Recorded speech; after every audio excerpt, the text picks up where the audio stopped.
Poštovani gledalci, posljednja dešavanja ovdje na Zapadnom Balkanu uzrokuju mnogo reakcija ne samo kod nas, nego i u svijetu, a jedan od onih koji vrlo dobro znaju region Zapadnog Balkana i naš vrlo čest gost je profesor Daniel Serwer sa Johns Hopkins Univerziteta u Washingtonu, čovjek koji dobro zna nas, mi znamo dobro njega, a isto tako znamo da vrlo direktno komentariše ono što se dešava na prostoru Zapadnog Balkana. Professor, welcome to program N1. Pleasure to be here.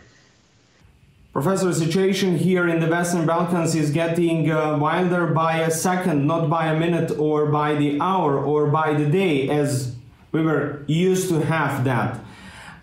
The latest events here in Bosnia and Herzegovina are causing a lot of concern, not only here in the Bosnia, in the region, but also in Brussels, in Washington, in Berlin, in Paris, because there is a lot of talks about secession, dissolution of state institutions such as the prosecutorial office, the state court, joint forces, military forces, or armed forces of Bosnia and Herzegovina, and everything else beside that, what was on a state level put either by high representatives or our politicians over the last few decades. So what is your comment on the current situation here? I think it's a serious situation. I think it should draw the attention of capitals in Europe and in the United States, and I think something needs to be done to prevent the slide towards conflict. When Milorada Dodika says that he wants to dissolute the state institutions, but he also wants to go back to the, as he say, original Dayton, what that tells you about his intentions and what damage that can cause to Bosnia and Herzegovina, even if he tries to do that, not if he does that? First, I'd note that there is only one authority authorized to give final interpretations of the Dayton Accords, and that's the High Representative, not President Dodik. So, you know, there is no, I don't know what he means by original Dayton. Presumably he means without the bond powers, for example, but that's not up to him. It's up to the High Representative. And it seems to me that what he's doing is trying to find the limits of what he can get away with the Europeans and the Americans. And it's high time that the Europeans and Americans made it clear that he's already beyond the limits. Professor, he talks about bringing back the army of Republika Srpska, the intelligence service of Republika Srpska. He even threatened recently that the SIPA, the Protection and Investigation Agency, will not be permitted to cross the border of the entities. Could that cause such an amount of disturbance here to make some sort of a conflict beside the political conflict which we are seeing for years and years now between Mr. Dodik, Mr. Izetbegovic, Mr. Čović, and everybody else who's on the political scene in Bosnia? It's not up to me whether this conflict goes from a political one to a military one. I want to make that clear. But it seems to me that it's likely to go to a military conflict if this continues. You know, I think it would perhaps be a different military conflict from the last one, because I think it's better understood today what would be needed militarily than it was in the past. But the odds are that if he were to proceed with the things that he's saying, that there will be forces within Bosnia prepared to challenge him. How much blame for this situation is on the other political forces here in Bosnia and Herzegovina, such as SDA, which is largest Bosniak party, HDZ, which is largest Croat party, because we know that Mr. Dodik and Mr. Izetbegovic are trading jibes every few weeks, and Mr. Čović is basically sometimes playing card of Mr. Dodik, sometimes is silent on everything what's going on here. I would blame the ethnic nationalist parties in general for the current dysfunctional situation in Bosnia and Herzegovina. But at the same time, I have to recognize that they're in power because the citizens put them there. And if Bosnians want something different from what they've got, they need to vote for other people. The new High Representative here is Christian Schmidt. He came from Germany. Many were saying that he's gonna be the resolute, strong, powerful politician who knows how Balkans functions. But so far we haven't heard or see much from him at this point. Neither when it comes to the bond powers, neither to the everything else. When Valentin Inzko was a high representative, at least we have from him statements condemning the actions by either side here in the political world. What is your expectation from Mr. Schmidt as a high representative? I'm not sure I have expectations. I don't know him except by Zoom. And I wasn't one-on-one with him on Zoom. I had a sort of private meeting I participated in with him. But frankly, it was very early in the process of his appointment, and he didn't give me a very clear impression of what his objectives were. And he's continued to be relatively invisible. The position of High Rep is very difficult, of course, because, you know, the High Rep has to respond to the Peace Implementation Council. And the Peace Implementation Council, which at one time was relatively unified, is now split with the Russians, really encouraging Dodik's secessionist ambitions. Not so much because they want an independent Republika Srpska, which they'll have to pay for, but because they want to create trouble and difficulty for the West in Bosnia and Herzegovina. And that's what they're doing. I mean, they're creating instability. And Putin likes instability. He thinks it strengthens him, and he's prepared to take some pretty substantial risks to get it. Russian ambassador here to Bosnia, Mr. Kalebuhov, have said that Russia is strongly against Bosnia's membership in NATO, and he says that there is no consensus in Bosnia and Herzegovina on a NATO membership, but also he says that the countries, other Balkan countries, which have become members of NATO, don't in his opinion, such a stability which those countries have claimed to have is not only for the individuals but also for Europe, can be assured solely by creating a common system of European security and not by expanding NATO, which remains an instrument of the Cold War. So knowing that Russia and NATO have traded jabs and sent their respective officials away from Brussels and Moscow, and there is more talk about Cold War, should we say that the Balkans is again the battleground between the two sides trying to destabilize each other? In a word, yes. I think what's going on is that the hopes for Europe whole and free, which we had in the 1990s during what I would call the unipolar moment, those hopes for Europe whole and free have been dashed. Russia has decided that instead of Europe whole and free, it wants a Europe divided between democracies and autocracies. And the question is where that dividing line will be in the Balkans.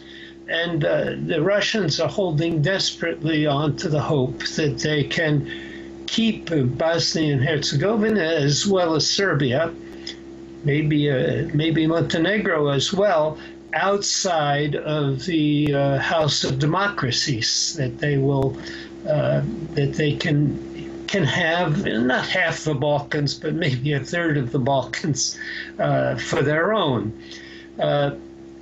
Look, there's no doubt where I stand on this subject. I think countries are a lot better off inside NATO than outside NATO, but those choices have to be made by the countries themselves. And, you know, Macedonia has made its choice.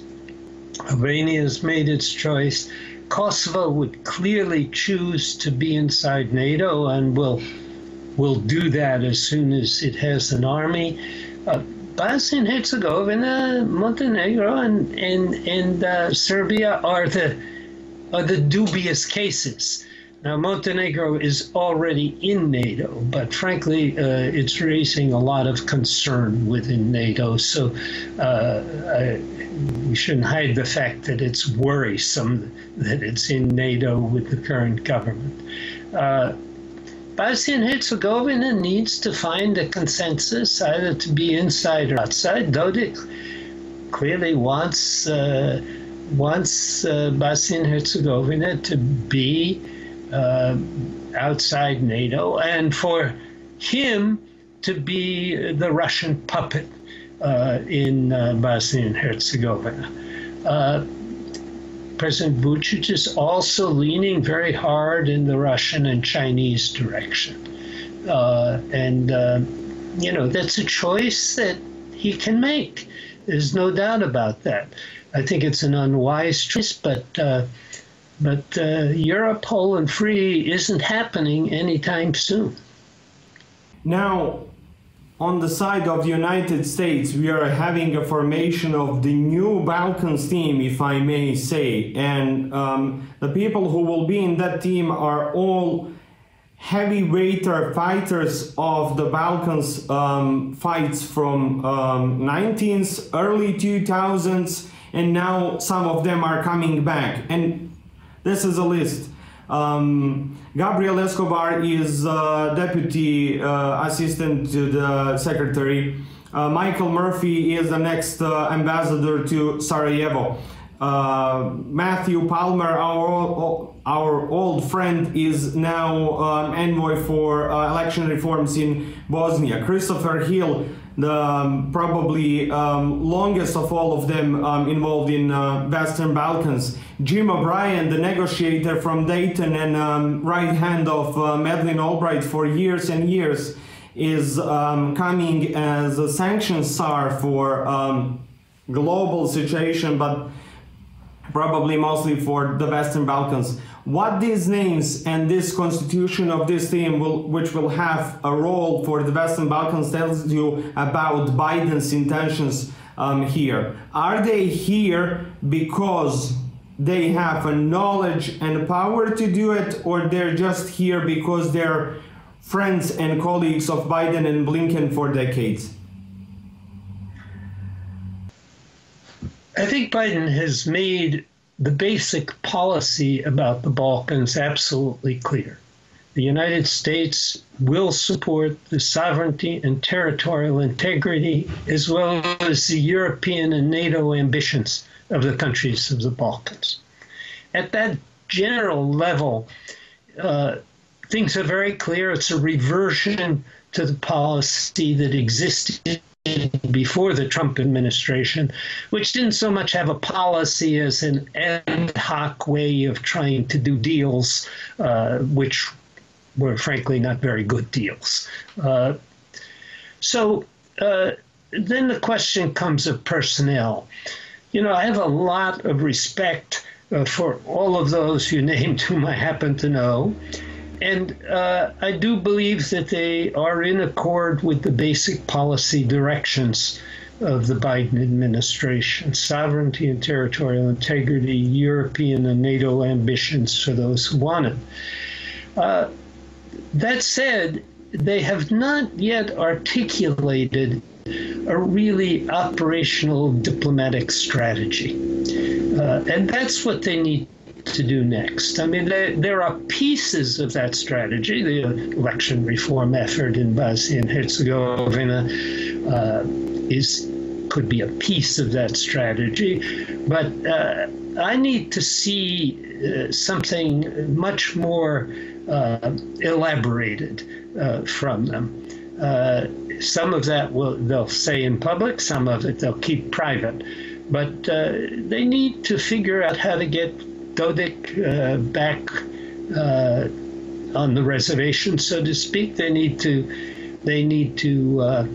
figure out what to do about Vučić's leaning towards Russia and China. They need to figure out how to operationalize the idea of reciprocity between Serbia and Kosovo. And they need to figure out in Bosnia and Herzegovina how to make the state, and by the state I mean Sarajevo government, how to make the state functional. It's been recognized for a long time that it's not functional and that it can't enter the European Union in its current form. But the reforms needed, including the Sejdić-Finci reform and things of that sort, have proved impossible. So they're going to need to figure out how to get those things done. So, you know, they need some time, they need some space, and I'll hope that they lean hard in the direction of pushing back on Dodik and trying to get President Vučić oriented much more towards the West and much less towards the East. You have said pushing Dodik to the old ways of dealing and pushing him away from what he's doing now. Many here in the Western Balkans will say that Escobar is probably the biggest expert on Dodik, because many here will say that Escobar have brought him in power in 2006 when he was working in Banja Luka, but also Murphy was here working in the embassy between 2006 and 2009. Is that signal to him by the State Department that they are sending here people who know very well how to deal with the people like him, and especially him, because they were here when he was brought to power and when he was much more favorable towards the West rather than he is now? I have my doubts that the people in the State Department who make these appointments actually think that much about Dodik per se. But they're choosing people who are deeply knowledgeable about Bosnia and Herzegovina, about Kosovo, about Serbia. And that's where the problems in the Balkans are. And that's what the Trump administration lacked. It frankly had people who knew nothing and were just trying to cut deals that would look good for the president's re-election campaign. That's not the kind of people who are being appointed now. These are people who not only know Dodik well, they'll know Izetbegović well, they'll know Jović well, they'll know Vučić well, they'll know the oppositions well. These are serious people. But as I said, they have not yet articulated a real plan for how they know exactly what needs to be done. They need normalization between Kosovo and Serbia, which includes mutual recognition, and they need a functional state government in Bosnia and Herzegovina. But I haven't seen how they're going to get to those things. Another thing is, I spoke with several of former officials of the State Department over the last few days regarding Ambassador Chris Hill, and the impression is split somehow. Some are very happy that Ambassador Hill is coming back from his retirement, that he's going to Belgrade to be ambassador. Some are saying that maybe he is not the right choice because they were expecting someone new, and especially because of his luggage which he's bringing with himself from Rambouillet talks between Kosovo and Serbia. You know, Ambassador Hill, well, what is your opinion? Well, Chris knows the situation in the Balkans well. He knows the history well. He's been a participant in it. He's also a heavyweight diplomatically, because unlike some of the other people you named, he knows the president and he knows the Secretary of State, and he will have access to them that is better than the access that the normal serving foreign service officer appointed to his first ambassadorial post has. So Chris will come with a lot of important tools, including his connectedness back home in Washington. You know, that gives him a certain kind of power, and he'll play a leadership role on these issues. That doesn't mean, however, that he's guaranteed of success. I mean, this is going to require some heavy lifting. Rambouillet failed. It didn't succeed. At least it failed to obtain Serbian approval. It succeeded in other respects. And you know, he's been involved in a lot of very difficult issues that where failure was a real possibility and sometimes a reality, whether in Iraq or with North Korea. You know, these are, don't blame the diplomats because these things fail. You blame the situation, but you know, there's no guarantee of success. But I do think Chris's appointment suggests a seriousness in the administration about doing something in the Balkans that the prior appointments might have led in the same direction, but they didn't signal it as clearly. So, Professor, for my last question is, we have missing in action at the moment the Commissioner for Enlargement of the European Union, Oliver Varhelyi, the Hungarian representative in the Commission. Recently, Politico Europe has published a very scathing and very critical article about Commissioner, accusing him that he's working for only one country, and that that work for only one country comes from his former political boss, Hungarian Prime Minister Viktor Orban, and we know that that country is Serbia, that Orban is pushing for Serbia to become the next member of the European Union. So my question is, how helpful or unhelpful that can be to the American interest and this theme about which we just spoke, if we have a commissioner like that who's practically missing from his function, because many here in the region are saying that he's totally inaccessible to the people from the region in comparison with his predecessor, Johannes Hahn of Austria. European perspective is extremely important in the American view.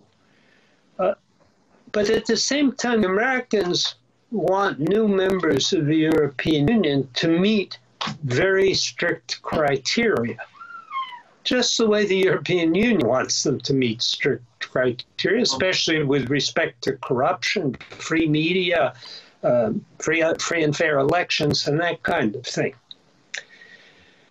Right now, it's very clear that Serbia does not meet the criteria of the European Union. And it's not so much a question of the acquis communautaire, or all the technical requirements that a new member has to meet.